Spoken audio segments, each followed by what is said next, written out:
G'day, love. Just here with Nero. Hello, mate. How you going? What are you doing? Going for the safety. Safety never takes a day off on the plane. And then here with Mick. G'day, viewers. Just a rose between two bloody hippies. Always strap in. Strap small kids to you. Lovely. Is it on?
G'day mate, here we are.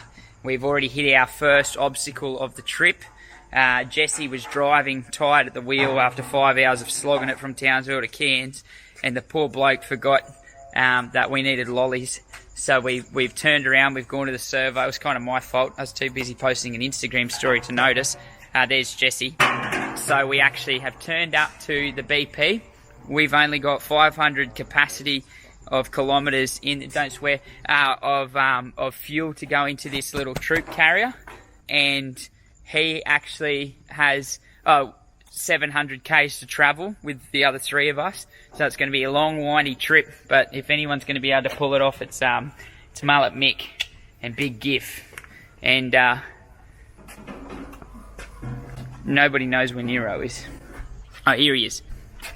Now the objective. Don't break it. What is it? It's a freaking What is it? camera. A camera? A camera. The objective of this trip is we're going up to North Queensland to look for green python. You see you up there. I want to know how many people have actually flown up. Yeah, What are you saying? surely a million. Got 10 hours to ration. Once Nero gets something, he sticks with it. Say, I'm the driver. yeah, exactly. Oi, this is actually the most exciting part of our life, because for the last few months we've been envisioning driving along this road, bitumen road, and looking for snakes, getting up into the northern ranges of Australia, and have a look at it. The reality sets in that we're going to be driving on that for 10 hours and we might not see anything. Wish us luck and pray for us. Especially Jesse. With the camera. Leave it till the last hour. Smash it. How much is that camera in your back? Oh, about $2,000. Bloody hell. Is it pointing this way or that way? That way. Is it? Pointing away from us on the road. Yeah, yeah. Is that actually worth $2,000? Sure not. Nah, about $400. $400 for a rip-off. Six bodies. What light bar you got on the roof? Just extra, yeah. Yeah, right. And what's that? Bounces off my bonnet. Okay, good video. Oh yeah, this is Miko and I. We're just off the side of the road. The boys are back in the car, big sooks, and got the first herp. Hey mate, Oh yeah. what is it? It's a bloody beautiful little gecko. This is a two-line dragon clinging to a termite mound. How cute is he? They're stunning little lizards, and they usually sit up this in the heat of the day, wait for an insect to come past, and then they'll just swipe off and grab it. But called two-line dragons for those beautiful little dorsal lines going straight down his back. which are just stunning. But look at the length of his tail. That's awesome. These termite mounds are one of the most important parts of the environment out here. And he's a cute little chicken, hey? Very cute. Here, have a look at his face. There we go. Very cute. Okay. See you, mate. Oh yeah, just a post-trip update. The two-line dragon, which we traditionally nickname every lizard in North Queensland, is actually only found in the NT. And looking at my Wilson's book, the one we're seeing up in Cape York Peninsula we've been used to is actually the Gulf two-line dragon, right there on the Western Cape.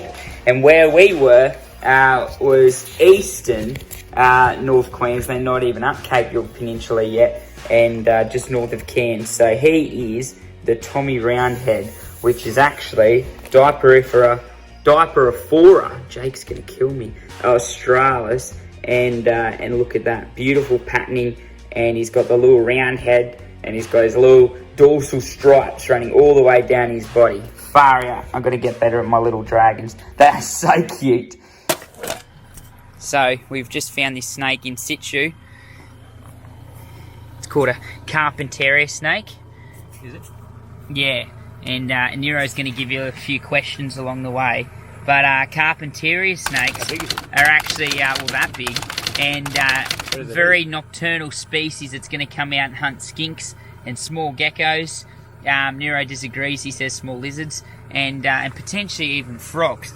And so you can see this grassland habitat is perfect for him, where he's going to just sit here, wait for some poor unknowing little gecko to make the worst decision of its life, and then he's going to put a tiny little bit of venom into him, which could be a little bit sickening for us, but deadly for him, and he's going to die. And it's an awful death, but it's a good death for that snake, because now he gets a feed. Very, very cute little schnookums, and as you can see, Jesse's just obsessing over him. He loves it. Very good. Okay, well, let's hit the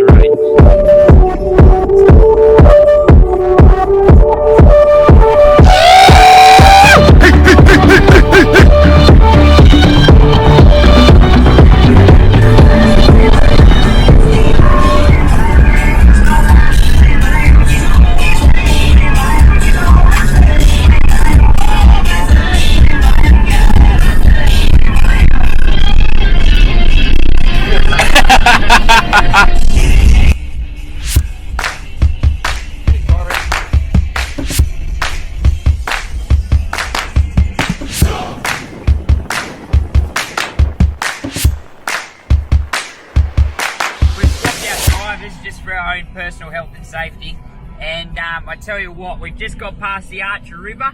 This time last year, Alicia and I rescued a tiny little Bubba Schnookums Joey just here on the road, and we called him, he was an agile wallaby, and we called him Archer River. And I just wanted to quickly mention the fact that I'm about to get stabbed by a hunting knife. The last time I had to sleep was 4 AM yesterday morning. It is now 10:28, and we're going to try and push it until we hallucinate. Have a good day. We'll see you at the Green Python spot. I clicked with the wrong eye, that's how bad this trip's going. Which eye you clicked with? No. Sorry, this is important. Jess wants this footage. Oh yeah, mate. So that 10-hour journey felt like about 20. And this last leg of the trip is awful. The night is darkest just before the dawn, but you wind around a few corners, Jessie almost falls asleep at the wheel, and then suddenly here she is, the mountain range that we've been looking for. Absolutely spectacular. Up there is one of the most beautiful pythons on the face of the earth, some of the most extraordinary mammals, and some of the most isolated small species of monitor in the world, and hopefully we're going to find them. Give a bit of a running commentary that's a bit clean, that people can listen to, but it's funny. A bit clean. Okay, go. We've gone from some very dry scrubland into some quite dense, moist rainforest. I can feel a slaty grey coming on. Yeah. Don't think so. It'd be something like a keelback. Keelback or slaty grey, yeah. One of those. Those are our target species.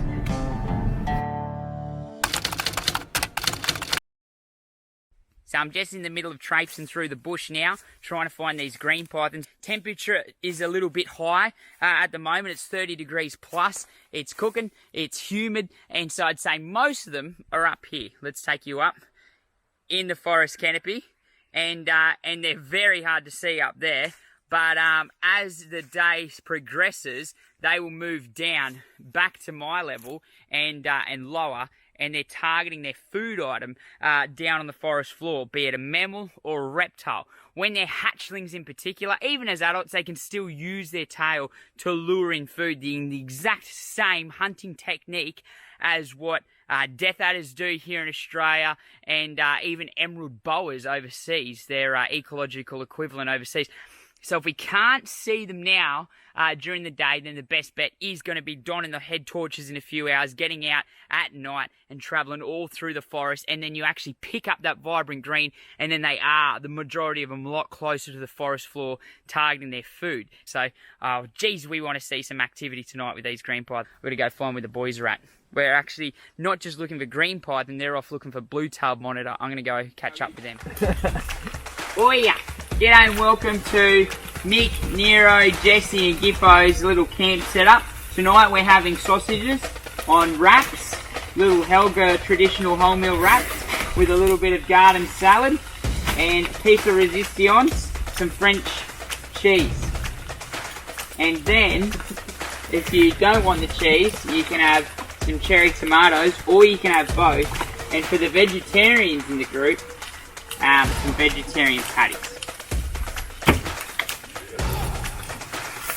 Get that. Like you, Peter. Yeah. They are cooking. They're cooking like they are. Well, yeah. G'day, mate. So, we're out in this bush, and this is the habitat. Have a look out there. There's really dense jungle, and this is exactly what the green python likes. Now, the hatchlings are apparently quite diurnal. They're going to be sitting low during the day trying to hunt. We've had no success finding them, and they're also a completely different coloration to the adult. They're a yellow snake, so when they first hatch out, vibrant yellow, sometimes even red, and then as they grow and develop, they get about between the 6 month to the 12-month mark, where they go through an entire colour change. And this is like one of the most ridiculous examples of a colour change you'll ever see in the animal kingdom. They're going to go from the brightest yellow to the brightest green. And this is perfect for this habitat. Have another look out here into this dense jungle, and so just look up at this bit here.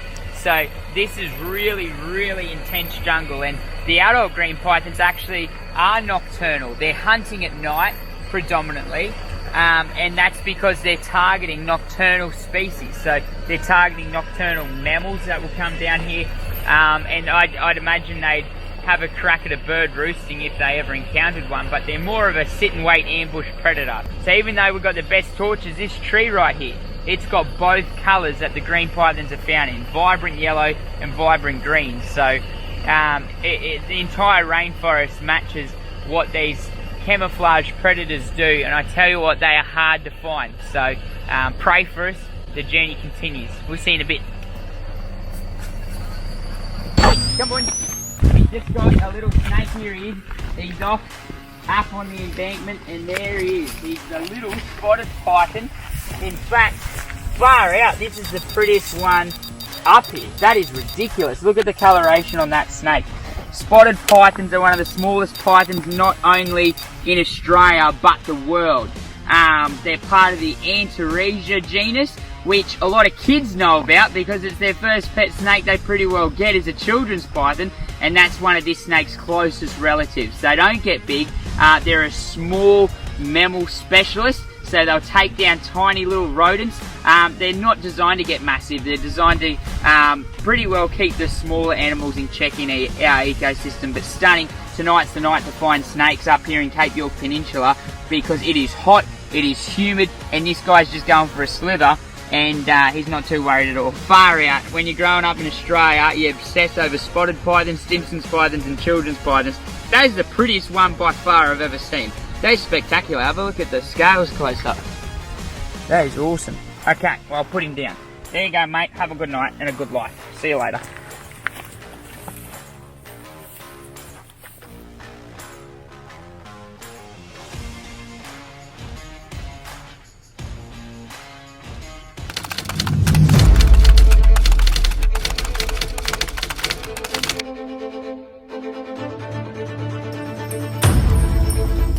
And to see if Action. I'll come in from under him, like behind, under.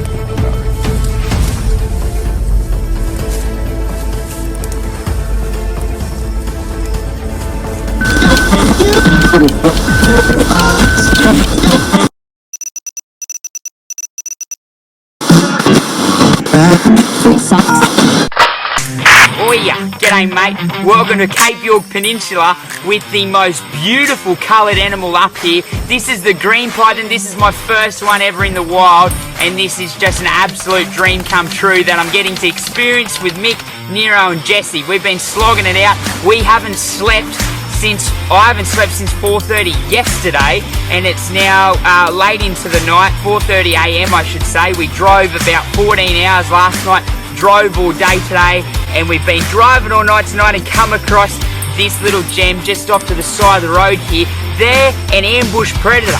They've got those heat-centric pits on the side of the face that they use to get a thermal awareness of where their prey item is.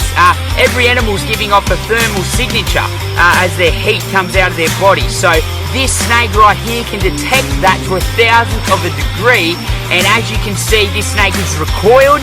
It's like a spring-loaded animal that's about to bite out and grab whatever goes past it. That's where these guys live during the night. They move down from the forest canopy to the forest floor, and they sit just above it, and they know where the animals are trailing through, and that's what they're targeting. See, the forked tongue just went then. Everyone knows about the forked tongue these days. That's picking up where the chemical trail is, chemosensory organ, so it knows exactly where to position itself. This is one of the most intelligent snakes in Australia. It's got this tiny little tail just here that actually has a lure on the back of it, just like a death adder, and just like its ecological equivalent over in the Americas, the emerald boa. They do the exact same thing. They actually lure animals into them sometimes by wriggling their tail. Animal comes up to grab the tail, they grab them, and it's obviously a bite, wrap and squeeze, kill it to death with love, and then swallow it head to tail. This is just the most spectacular night. We're so tired and so excited, it just does not feel real. I feel like I'm hallucinating right now. This snake is blending in perfectly with the environment, and I think I said before, my favourite colour. These are iconic, far out. We missed out on them last year. Leash didn't get to see it, but here he is. Absolutely stunning. We're going to go find some more. We'll leave you to it, little toots. The cutest little thing. Absolutely stunning. And it is hot. It's humid. He's having a great night, and he's going to go kill something. Okay, see you later, guys. Good spear. Far out.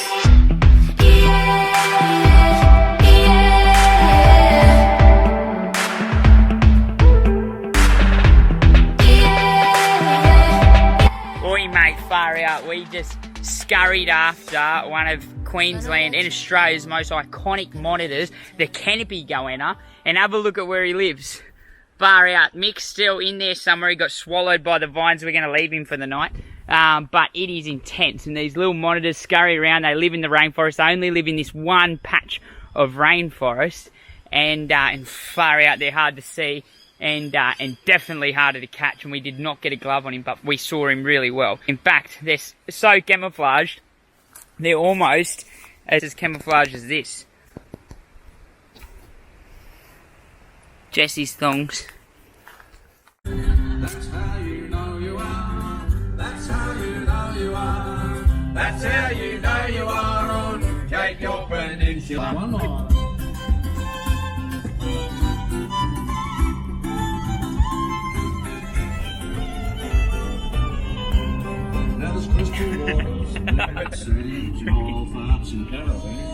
Together now, waltzing Matilda, waltzing Matilda, you'll have a waltzing Matilda.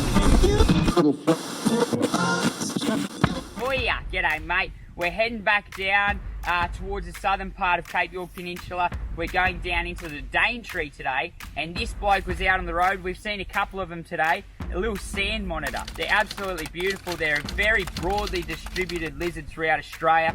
You get them in most of our deserts in the red centre. They actually look spectacular out there. And they're a massive carnivore. They're going to go along and scavenge whatever they can. They're one of the hardest lizards to get your hands on, just purely because they're so fast and they're usually near their hole. So they always sit near their hole in the ground, and the ground is their best friend because it's so hot in the terrain that they live. I found them in the Tenemite 45 degrees plus. If they go down even a metre underground, they're getting down to like 19 degrees Celsius. So sand goannas, yellow spotted monitors and lace monitors are the closest relative to the Komodo dragon, my favourite lizard in the world. Absolutely gorgeous. We'll see if we'll tongue flick the camera and bite Jesse on the finger. Very good work. Okay, we'll see you down in the Daintree, mate. Oh yeah, so we're just going into another patch of rainforest. Nero's just shining his light on what we've seen. A little dead snake. Looks like a brown snake that's been hit by a car, and right next to him is this little tucker. So we've got the Aussie snake wrangler himself, Michael Bender, looking after this orange nape snake, which these snakes truly are spectacular. Have a look at the back of his nape just there. Call him an orange nape snake for a very obvious reason. Beautiful, hey. How you going there, Mick? Going good, mate. What's that? Bit nervous. Talk us through the situation, mate. So we're just saving this snake off the road. Okay, where are you saving it from? Cars. Okay.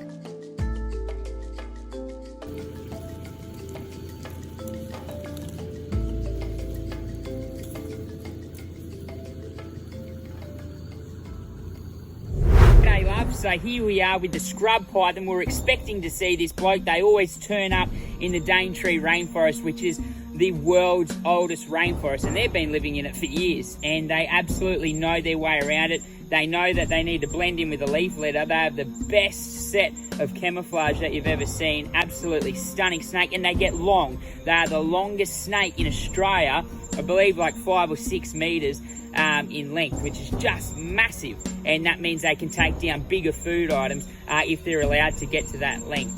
They've got quite a reputation behind them and quite a lot of strength. This one's only a young one. This one's not that big. Got to lengthen out a lot, but we're just talking about amongst ourselves how slender they are for a species. If you compare this to the olive python, the second longest snake in Australia, they don't even come close to girth. Olive python's very thick and juicy snakes that can take down crocodiles and rock wallabies, are absolutely massive in weight. Not as heavy bodied, this snake. This snake is in the Somalia genus.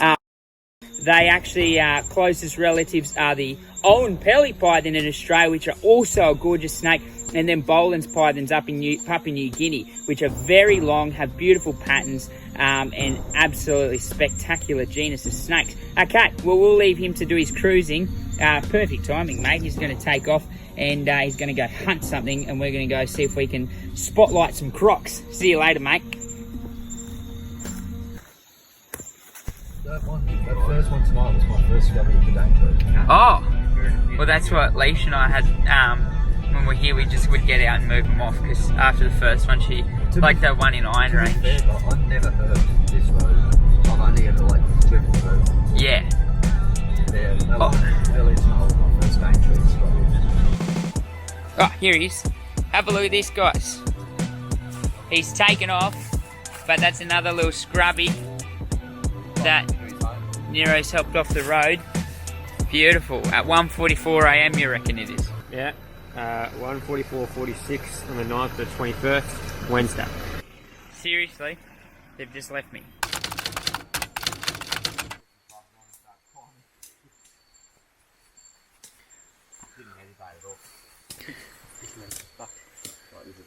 Just bedding down for the night. These boys are like two little scouts trying to figure out how to set up a tent. How you going over there, Mick? Oh, I haven't quite got it figured out, mate. Why is that? I've never slept in a swag before. What have you slept in? Hotel. The only difference is Giffo thinks that that is a swag set up. He hasn't worked it out yet, that you're going to roll it all the way out. Yeah. I haven't shown them what you're talking about. Probably won't. Don't even get me started on what this bloke's doing. Setting up a clothesline. What are you trying to achieve over here, Jesse? doesn't look like a hammock, it looks like a piece of string. Bungee cord. Far out, you should see the finished product. This is going to be a masterpiece. And what's the point of a hammock? Why do you prefer hammocks over swags? Are you cooler than us? Yeah, knew he was going to say that. Oh, look at Nero, he's flogged Mick. If that was a race, he won it. The first time I flogged you. Might be the last. Oh! Oi, so just thought give you a bit of an idea of what base camp for us looks like on this trip.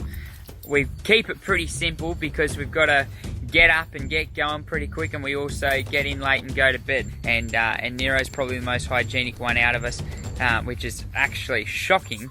Nobody knew that, but he brushes his teeth. So he's getting ready to bed, and that'll be his swag for the night. He needs extra large swag to fit his extra large nose. And then Mick over here, bit of a diva, has an extra large swag as well. Yours truly, home is where the heart is. Got a nice little single man swag. And then Jesse just here has this balloon system. It's very good. Okay, well we're really cooked. We're spent. Wore my croc shirt to bed just because we saw a saltwater crocodile tonight when we went out looking. And she was gorgeous, absolutely beautiful. No photos or no footage to show you guys because we've got to live in the moment. Okay, we'll see what we can find tomorrow. Hopefully we're out seeing some salties on the water. See you, mate. Good night. Morning in the jungle. That's beautiful.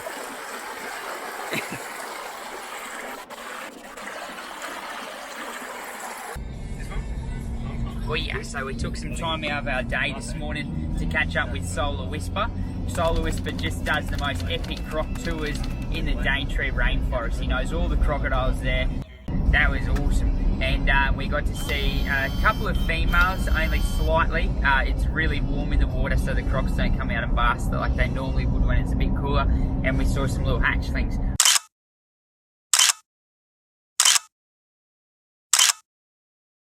How you going there, Nero? Hello mate, we're here in Chill and Go. Chill and go. That's what they call it. And what are we about to do? Chill and go. We're going to chill and go. Gonna go for a bit of a swim. Let's go. Not going anywhere near the water with you, mate. How you going, mate? Hello mate.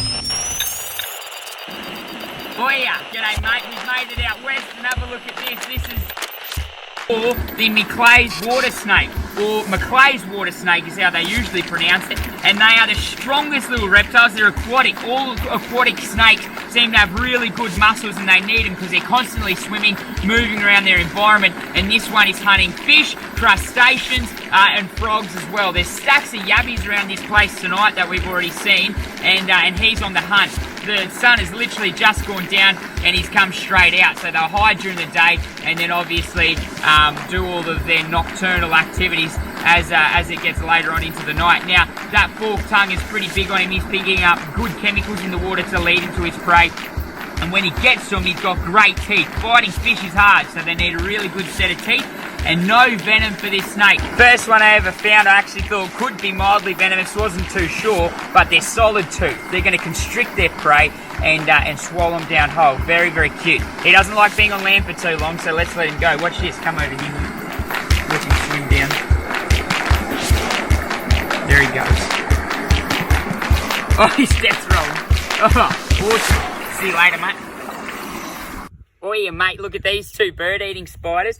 We haven't found taipans yet, but we've been cleaning up on the arachnids, and these two will not sit still. We haven't been bitten, you just got to be calm and let them do their thing, but they're awesome. Bird-eating spiders because they can eat chicks from birds and even rodents. In fact, when you've got a pet bird-eating spider, you can give it dead baby mice, and they'll eat those, which is incredible, the digestive enzymes they've got inside of those fangs. The venom is quite extraordinary. Now, they're actually Australia's largest species of spider, and these ones are quite small compared to some of the other subspecies you get of them. Absolutely spectacular. Okay, we'll go let them go. They want to go move on there with their life. Okay, see you later, mate. G'day, mate. We just found a tyre pan. You said it wasn't heavy.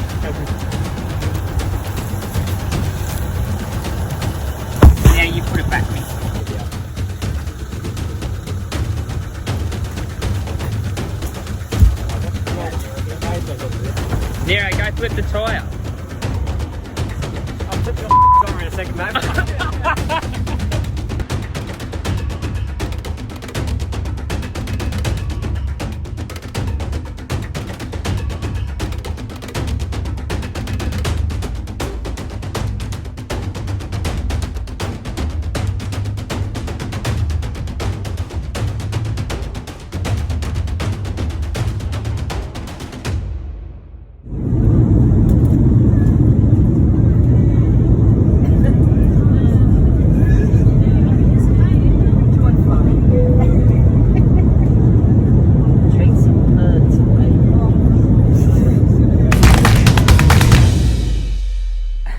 What's going on, mate? Mate, I've got a bird-eating spider stuck in my armpit, but this little gem's not going anywhere. Little cutie. The other one, oh.